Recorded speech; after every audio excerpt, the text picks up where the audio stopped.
Today I'm going to talk about something different. I'm going to talk about learning to drive stick using the rear view mirror. And this video is mainly for automatic drivers learning stick shift.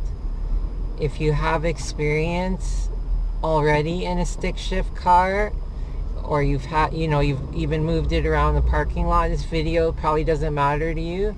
But if you're going to get into a stick shift car in the future, it might help, it might not. I'm going to give two examples in this video. I'm going to give one learning on the street, and I'm going to give one learning at the racetrack.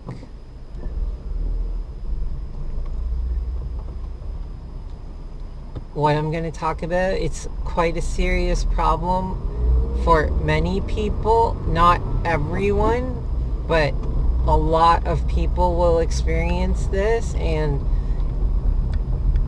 it's a big enough problem that it can cause people to not want to either learn stick shift or drive their stick shift car anymore. So if somebody doesn't want to drive a stick anymore because it's too much work, pressing the clutch and shifting and doing all that kind of stuff, that's one thing. If somebody doesn't want to drive a stick anymore because they have a lot of anxiety about different things, that's something completely different. So there's two kinds of drivers that will learn stick.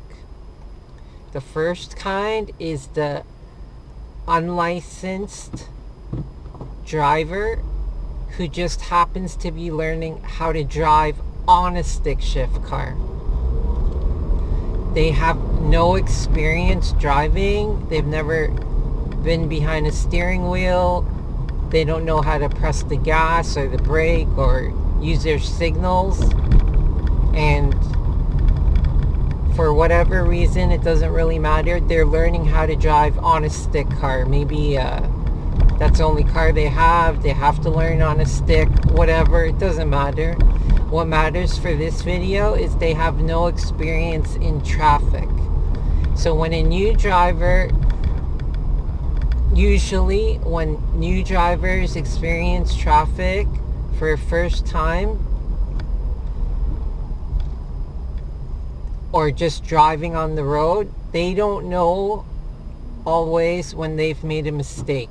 They share that burden with the instructor or a friend or family, whoever's teaching them, to say, hey, you're driving too fast, or you're not turning properly, you're not pressing your brake, or using your signals properly, all that kind of stuff. That is how they learn what they're doing is right or wrong. When they go out onto the road and they experience traffic and maybe somebody honks at them or gives a finger or swears or whatever, a lot of times they won't even know that the other person is honking at them because they've done something wrong. But they learn that I didn't signal, or I didn't turn properly, or I'm going too slow or too fast. That's how they learn. Okay, this person's honking at me because I didn't go on the advanced green light. So that's just part of all the learning process of learning how to drive a car. Most anxiety for new drivers learning how to drive a car isn't always because of the skill of driving, turning the wheel and the braking and all that. There's a lot of sensory overload. When you first start driving, there's signs, lights, pedestrians, fast cars whizzing by. There's a lot of things going on that can cause a lot of stress, but it's not always the actual driving of the car. So the other kind of person learning stick is a automatic driver who is learning how to use a stick shift car. So they are licensed, they know how to drive, and for whatever reason, they're learning how to use a stick for fun, for work, or maybe it's just stick shift cars are very cheap, so they want to get save money and buy a stick shift car. So they have experience in traffic with other drivers.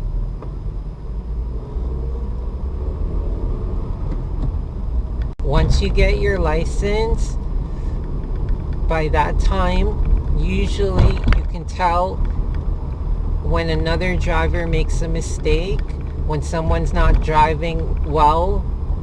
I don't want to say bad drivers, but people who make mistakes. So an experienced automatic licensed driver could say, hey, that person is going too slow, or they didn't turn properly, or they didn't signal, or they cut me off, all those kinds of things.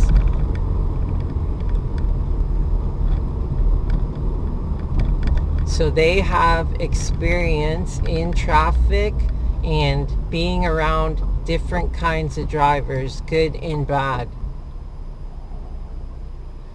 So now you take that experienced automatic driver, you put them in a manual car.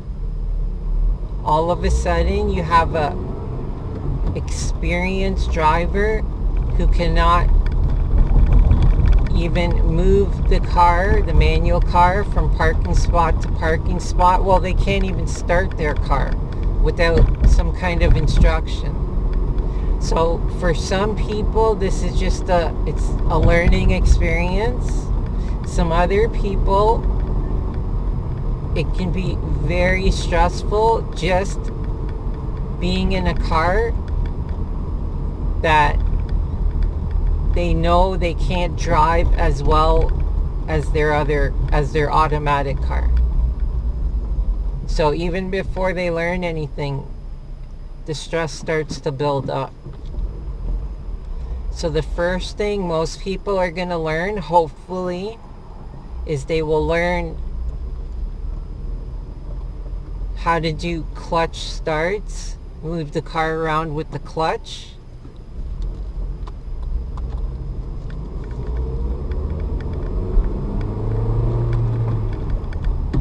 And then give gas starts. So moving the car around with the gas. So then they may practice that 100 times on a quiet side street or parking lot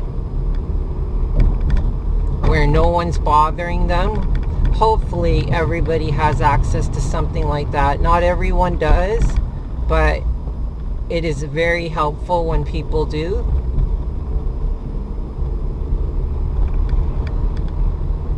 So they're in the quiet parking lot, they're doing their starts from a stop, perfect, everything's going well, they're building up confidence, they can drive a manual car,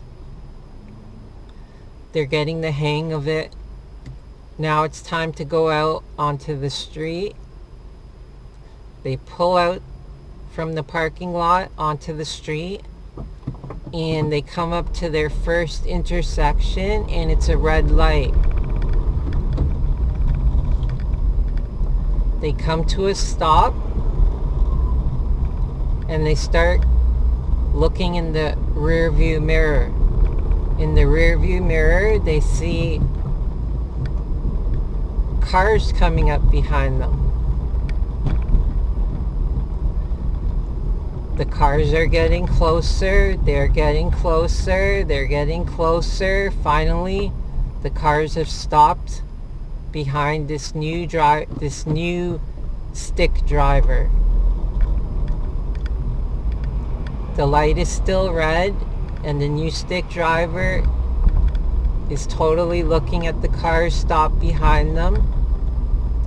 Now the light turns green, they see it turn green. They go to do that start, that they were practicing in the parking lot 100 times, the car stalls. They start up the car again. They try it again to do the start from a stop. The car stalls. Start up the car again. Try it again. The car stalls. Start it again. This time their hands are moving really quickly. They try to move their feet really quickly. And the car stalls.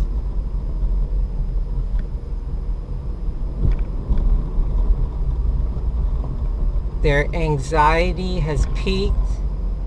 They're panicking. Nothing is going right. They try to do it again.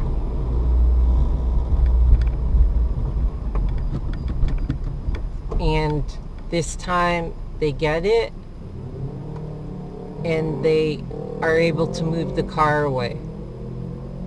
The whole time they were looking in the rearview mirror at the people behind, and maybe they were doing some lip reading, or maybe the people behind were showing some hand gestures or honking.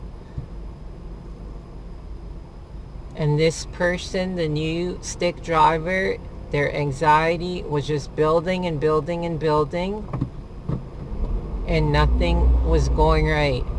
So what happened between the parking lot where everything was going perfect and the first traffic light?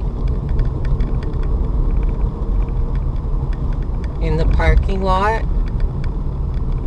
where it was quiet, no one to bother them, their attention totally focused on the windshield, looking ahead and learning the skill, moving their feet properly, and doing those starts from a stop. They got to the first intersection. That skill disappeared. They started looking in the rear view mirror, staring and worrying about how they're going to inconvenience the driver behind. So this happens all the time, where people lose focus on what they should be doing, which is learning the skill and just using that skill like one at a time. So you go out onto the road, you get to your first intersection, you're not driving, you're thinking about, I'm going to do this start and I'm going to do it just like I practiced it. You're not thinking about how you're going to inconvenience or slow down, or how someone's going to get angry at you if you stall your car. This is what happens when what you should be doing is glancing in your rearview mirror. That's what it's there for, to keep you safe and to keep you aware of what cars are around you. But you just glance. But once that glance starts to become stares, and you're staring, you're spending more time looking in the rearview mirror than you are through the windshield. It's very easy to lose focus on learning how to drive your car. So I'm going to give an example from the racetrack. People come to the racetrack, they're manual drivers and automatic drivers. They're both experienced. They're just the average drivers like you and me. Not that you're average.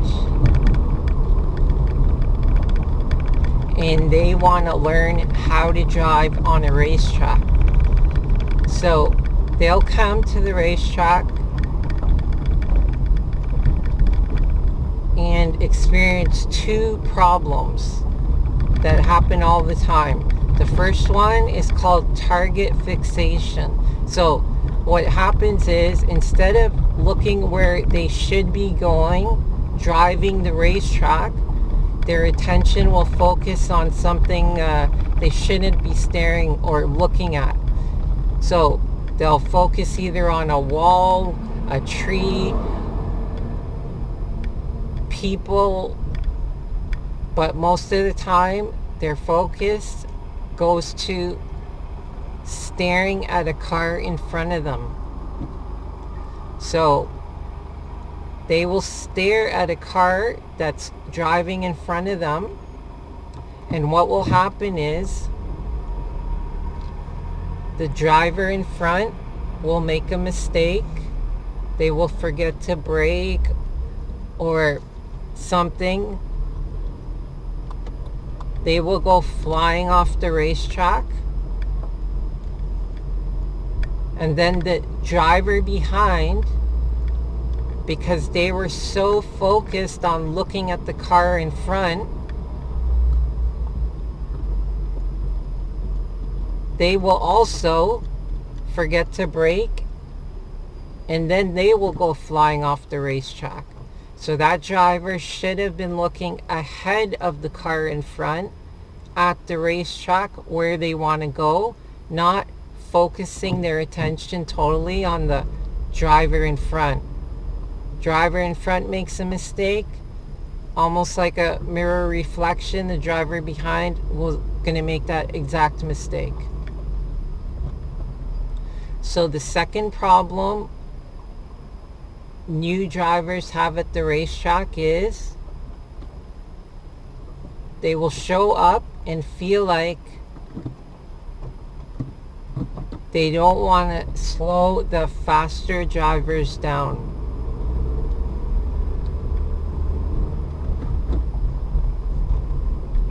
So they're driving on the racetrack, and instead of looking at the racetrack and learning what they should be doing, new skills and everything, they start focusing on the rear view mirror and how to move over for fast drivers. They're always worried about if they're going to slow someone down. So their attention is like totally staring. They're staring in the rear view mirror, and it becomes very dangerous because this is going on at high speeds, 100 plus. So by the time they realize they have to brake or turn, they go flying off the racetrack. And this is all because some people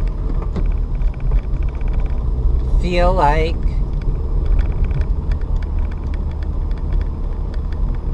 they don't want to inconvenience other people or get in people's way.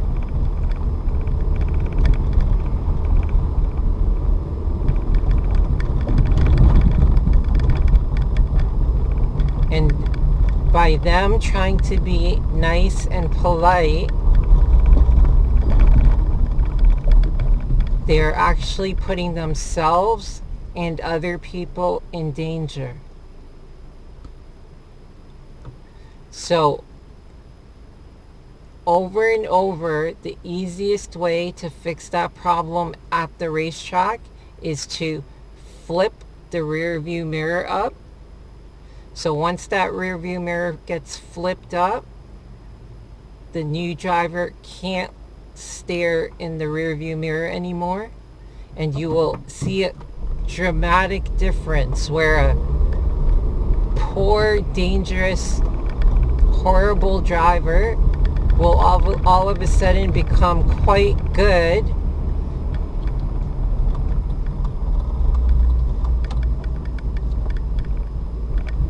because now their attention is totally focused on learning how to drive the stick.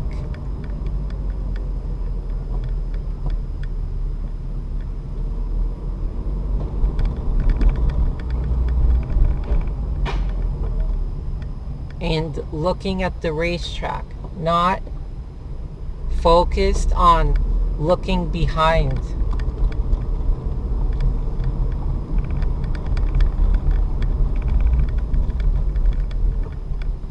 So when you're teaching yourself, or maybe you're teaching someone else to drive a stick shift car on the street, recognize if they are staring in the rear view mirror and it's causing them problems, like say for example they're doing great in the side street, but now all of a sudden on the street they're not doing so great. It's obvious they have the skill. That's obvious because they can do it in the parking lot or the side street, but now on the street that same skill has disappeared. It's not disappeared, it's there, but their attention has to focus back on the looking out the windshield and not worrying about what people behind think. So I think there are a couple of examples I can give. People worry about if they're going to stall and people behind are going to get angry. They worry about slow starts from a stop. So accelerating from a stop to, say, moving.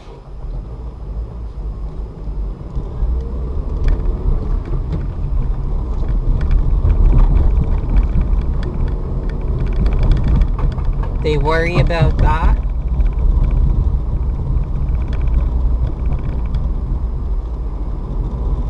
And what was the other one? I think, oh yeah, first to second gear shift. So I know some people worry about when the car slows down, going from first to second. Sometimes it can slow down quite dramatically, and people worry that's gonna make people upset behind them. So these are things you cannot worry about when you're driving a stick shift car.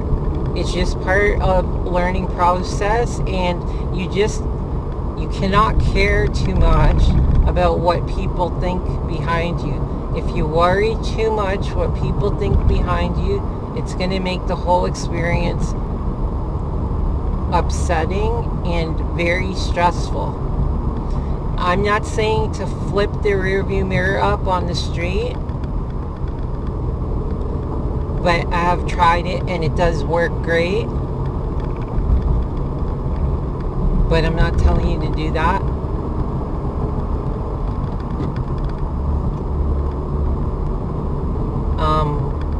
But that is just something to make sure that you recognize. If you're staring too much in the rear view mirror, then it is most likely causing you a problem and you may not even know it. Anyways, that's just something I wanted to share. And staring in that rear view mirror and worrying what other people think, it can be very poisonous, and it can really wreck some people. So